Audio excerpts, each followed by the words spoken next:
সারা পৃথিবীতে আমাদের বাংলাদেশের প্রবাসীরা আছেন।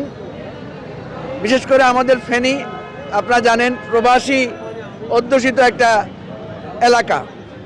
ফেনী শহরে যত বাড়ি, যত বড় বড় বিল্ডিং, যত আপনারা এখানে উন্নয়ন দেখেন, প্রবাসীদের একটা বিরাট অবদান এখানে আছে।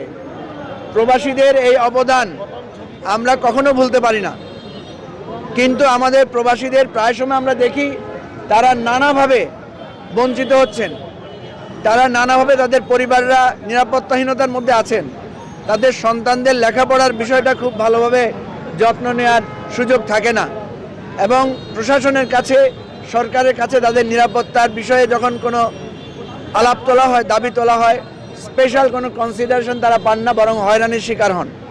প্রবাসীরা এয়ারপোর্টে নামার পর থেকে যে হয়রানির শিকার হন, এবং তারা যখন দেশ থেকে ফিরে যান তখন খুব মনে কষ্ট নিয়ে তাদেরকে দেশ থেকে যেতে হয়। তো আমরা আজকে থেকে প্রবাসীদের ভোটদান শুরু হচ্ছে।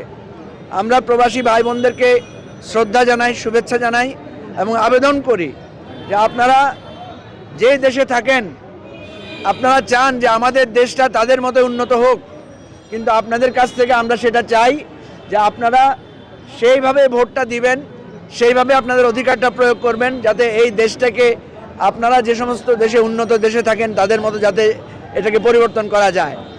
আপনি চাইবেন আপনার দেশটা সৌদি আরবের মতো হোক, আপনি চাইবেন এটা মালয়েশিয়ার মতো হোক, আপনি চাইবেন এটা কাতারের মতো হোক, আপনি চাইবেন এটা ব্রিটেন, আমেরিকা, ইউরোপের মতো হোক, কিন্তু আপনি এমন লোকদেরকে ভোট দিবেন যারা বাংলাদেশের মানুষের কষ্টার্জিত কোটি কোটি টাকা পাচার করে তারা বিদেশে নিয়ে যায়।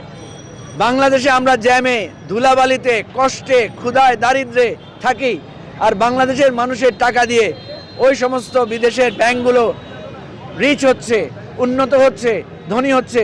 এটা অত্যন্ত দুঃখজনক ব্যাপার। প্রবাসী ভাই বোনদেরকে আমরা অনুরোধ করব, আপনাদের কষ্টের টাকা এ দেশ উন্নত হচ্ছে, আপনাদের ভোটেও যাতে এই দেশটা উন্নত হতে পারে সেটাও আপনার খেয়াল রাখবেন।